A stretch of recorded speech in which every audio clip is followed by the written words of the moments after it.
So I was told that I might have a kidney stone. What do I do?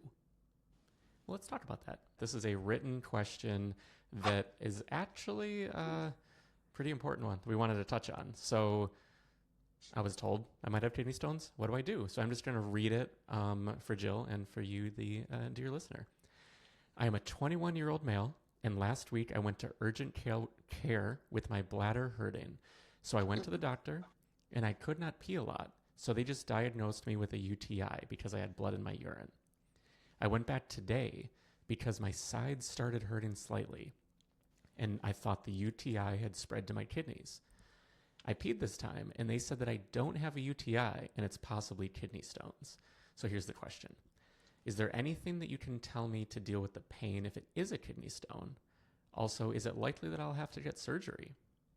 Oh, I always feel bad for people. He's only 21. Yeah. So, of course, I'm like, oh, my baby. I don't know this person. I don't even know his name, but I feel for him. Okay. And imagine, you guys, a lot of you are older listening to this, but, there are young people that get kidney stones. The problem with this is, so the average person is in their early 40s getting kidney stones. And we do have kids more and more getting kidney stones, but they don't tend to seek help. So I love that this kid is asking, what do I do here? Most of us, when we get our first kidney stone, nobody seeks help. I'm talking to people 50, 60, 70, 80, because now they're like, okay, now I'm getting a lot of them now. Well, and now I have diabetes and everything else. Now I'm scared. But you younger folk with your one stones, you should learn how to prevent them, because most likely if you made one, there's a 50% chance you're going to make another. And if you do make the other, there's 100% chance you're making more. So if you make that second one, you're going to be a repeat offender. Typically every 2 years they start coming. So when you get a kidney stone, I love that this kid had the foresight to say, hey, what should I do at 21 years old? Because a lot of my 40-year-olds, I'm not talking to them till they're 50, 60. So good for this kid. All right. So the scenario is he's 21, his bladder was hurting, he couldn't pee. Big sign. You got to get your bum to the ER. Big sign. If you're having urine blocked, you guys, this is imagine poop, pee. This is your body saying, this ain't good for me. Get it out. Right? Urine is all the waste products the kidneys don't want. Filters your blood, has a lot of cockadoodle-doos in there. Now we got to get rid of it. That's not supposed to be staying in your body. So he can't pee. So he took himself to the doctor. He also saw blood in his urine. The doctor said it was a UTI. The doctor should have said, or the office should have said, you got blood in your urine? We need imaging. Because blood in the urine is I'm going to say it again, it's a very serious thing. Could be any doctor who sees blood in the urine should be ruling out bladder cancer. It's the first thing. Doctors typically don't, UTI maybe, but blood in the urine, it's a holy Brazil moment. Let's do imaging to rule out bladder cancer. So you got two things typically with blood in the urine. Typically, kidney stone, and or bladder cancer. So you always check out hematuria, which means blood in the urine. Always. This kid is smart. So he went and they said, yeah, UTI. Then he goes home and now he's in pain. He goes back and they're like, could be. So he had an x-ray, Jeff? Is that what he said? So he didn't have an X-ray, Oh, but okay. because he was able to pee, they said it might be a kidney stone. And then Okay. I actually skipped over a little part. He did ask if he should get an X-ray because it was something that was mentioned that he could. Okay. But yeah, he didn't Okay. actually have one. Okay. So the kid's asking basically what he should do. Uh, Hmm. yes, he should get imaging first and foremost. Uh, it's it's just that important. Lots of times this can be bladder cancer. Okay. It's probably not for him. It's probably a kidney stone, most likely. But you just, like I said, any office is going to want to rule that out. So, yes, if you have the pain, if you saw blood in the urine, you have to go get imaging to go rule out whatever it is. Okay. So it sounds like but we can't be sure unless we have an x-ray or some kind of imaging, an ultrasound. It does sound like a kidney stone.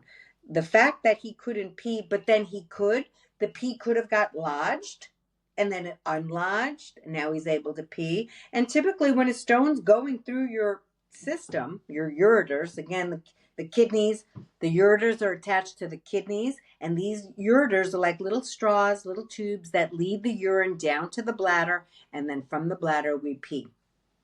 We pee everything out. Goes through the urethra, and then we pee.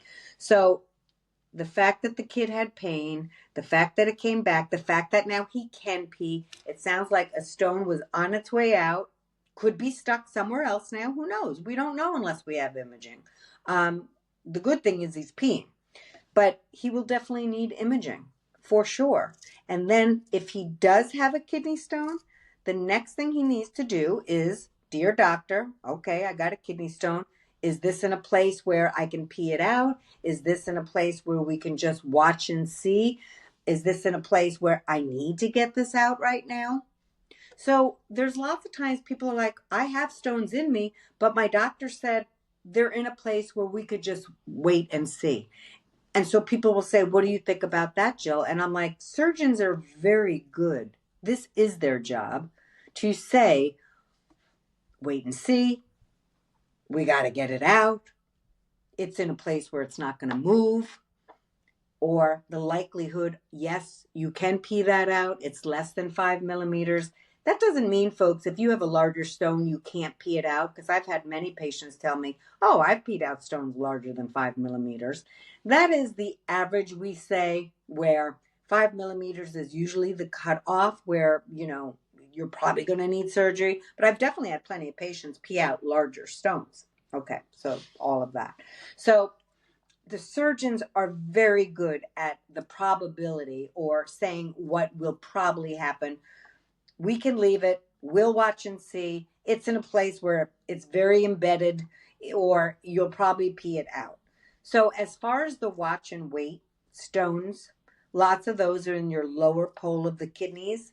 And so they probably will stay there. And so people get nervous that they have kidney stones in them. And I always say, use it as a negative motivator, meaning they're in there. You do not want them to grow bigger. So doing the kidney stone diet will definitely make sure that they don't grow. I have patients from years ago, I'm talking decades ago, where they still write me and say, I had my annual, Jill. They haven't grown. The same 6 stones are there. Still doing the kidney stone diet. Thank you for everything.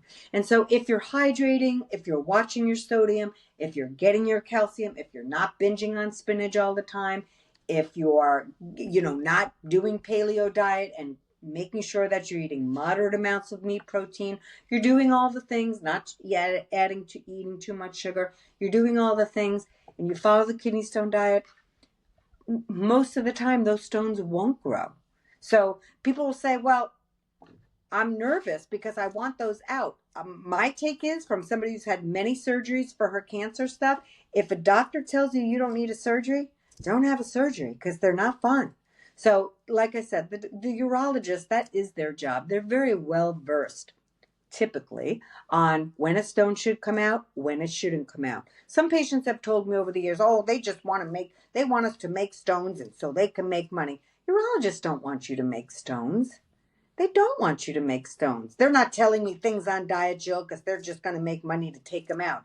They don't know about diets. That's not what they went to school for. They're surgeons, and most of them are pretty darn good. So it's not that they are not telling you information so they can make kidney stones. Believe me, there's plenty of people that are not going to adhere to diet changes no matter how many stones they've had. Urologists will always have their patients. They're not looking for more, okay? They're overworked as it is. So that's not why they're not telling you about diet. That's not what they do. They'll ship you off to me or a dietitian in their office if they have one. Most don't, but some may. Or they'll tell you to go on the internet, which is the wild, wild west for kidney stones. So they're very good at telling you what you should do for your kidney stone. But this kid was super smart. He had these things going on. Think about it, folks. Most 21-year-olds are not coming to the internet with that question. And so he was very good at saying what was going on with him, what should he do next, and he should definitely get imaging to rule out kidney stones. And I'm just so grateful that he took all of that very seriously. Yeah. Yeah, I think that was great. And if you're listening and you want to dive deep, head over to kidneystonediet.com, where you can find all the free resources, free weekly newsletter, and everything you need to prevent kidney stones. And I think with that, we'll wrap. We will see you next week. Have a great week, guys. Bye.